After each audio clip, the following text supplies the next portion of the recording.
Hair holds history.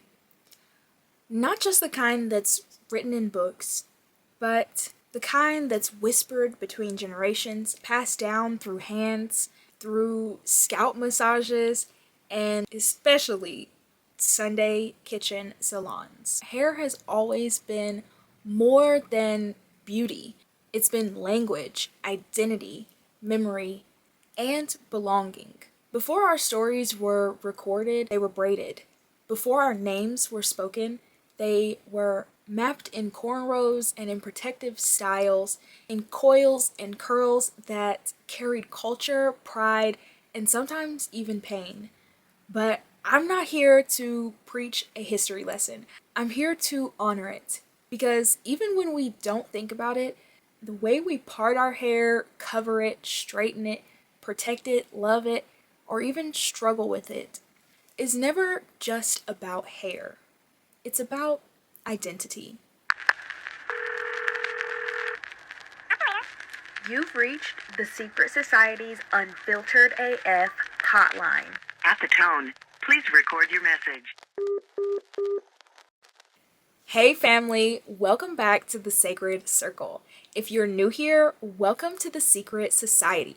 I'm your host, Sycrett Frison, and I was going to talk about perception today, like I said in the last episode, but the universe literally had different plans, so we're talking about something that for me feels more intimate than love and body.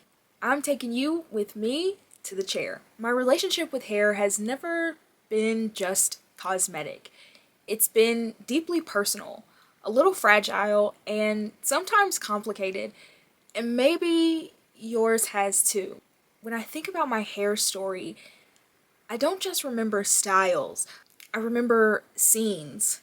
I could still see my Auntie Clotelle's full salon in her basement.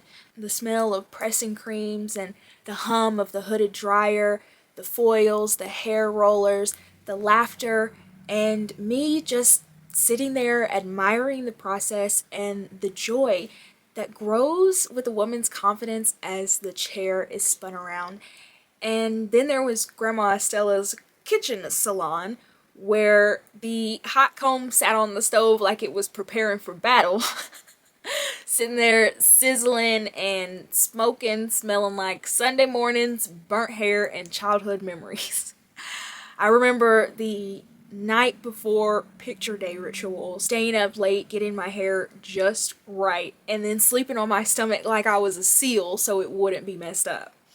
I remember joining drill team and how excited I was, but also how embarrassed I felt when I sweat out my silk press and I couldn't fix my hair, or when we had to wear specific styles like a slick back ponytail with a hump, and we searched every hair store and none of the ponytails matched my hair color. I remember when I got my first blowout. I walked a little bit taller, I flipped it a little bit harder, and I felt pretty. Like my hair finally looked like I imagined it could. And then, years later, I remember being 23 and wearing my natural afro for the first time as an adult. I felt proud, but also nervous. Like, will they treat me differently? Or does my hair make too much noise now?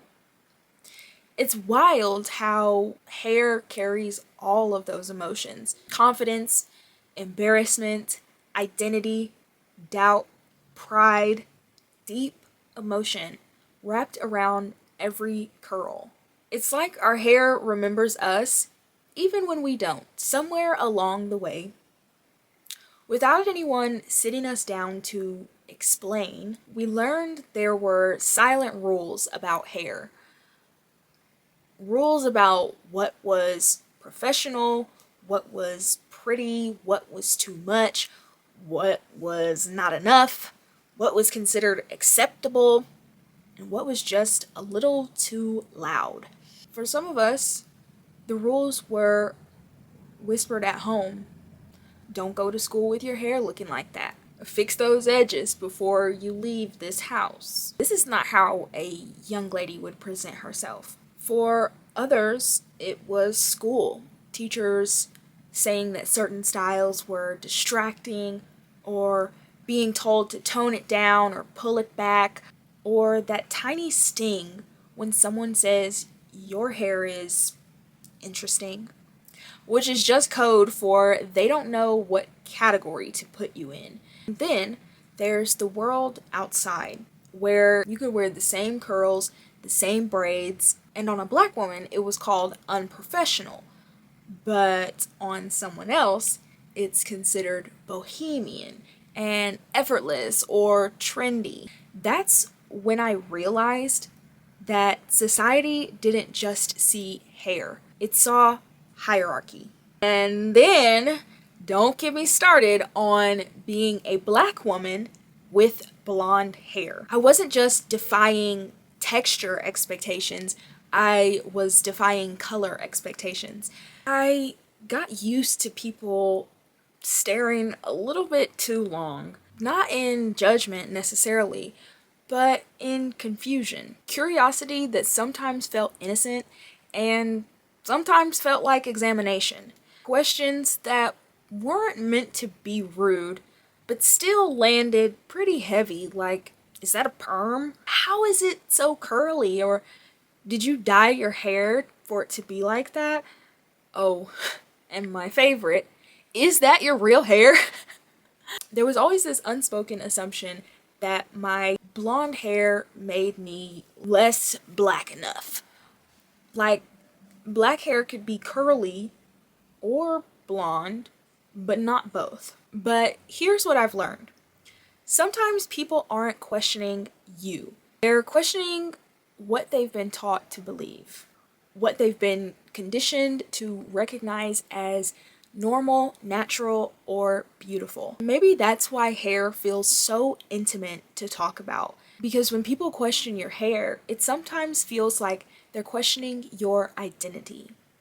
Not always intentionally, not always maliciously, but deeply, personally, and sometimes uncomfortably close. But the truth is, hair has never been just about hair. It's about identity, expression, permission, freedom, and sometimes reclamation. I wish I could say that I always loved my hair, but for a long time I didn't even really feel connected to it, especially when I moved back to Utah, the land of straight hair, sleek ponytail, tiny buns, and effortless waves, where good hair didn't look like mine, didn't move like mine, didn't exist like mine. So I learned to blend. I wore wigs, not for fun, not for creativity, but for camouflage. I remember sleeping in my wig, which I hate doing, by the way, because I didn't want to scare off the boy that I was dating with my real hair underneath. And under those colorful wigs, my hair was stretched, pulled tight into a ponytail, not styled, not nurtured, but tucked away, hidden, and silenced. And to make it worse, I can't cornrow, which as a black girl feels like failing basic assignment Black Womanhood 101. It was embarrassing having to ask others to do my hair because I couldn't do it myself. Growing up, I didn't struggle as much with that because my mom always took care of our hair. She always made sure we were put together, loved, and seen. But after she died, that's when I went through my first real hair depression. I didn't know what to do with my hair, and I didn't want to be judged for wearing it or not wearing it. Straight felt safe, but straight also felt like pretending. I didn't want to look like someone else, but I didn't know how to look like myself. I told myself that I hated my hair, but really, I just didn't know it yet. My awakening didn't start with confidence. It started with damage. My hair was breaking, dry, tired, and silent, just like me. So one day, I decided to do a big chop, and as the hair fell, something in me felt lighter. I wasn't just cutting off damage, I was cutting off expectations. I was releasing every moment I tried to tame myself, every time I felt not enough or too much. And no, I didn't suddenly become the girl who wears her fro every day. I love my fro, but it's a rare occasion, like a blue moon. Still sacred, still mine. I stopped believing wearing my hair straight or in braids or in wigs meant that I was trying to be someone else, because I finally understood I wasn't hiding my hair.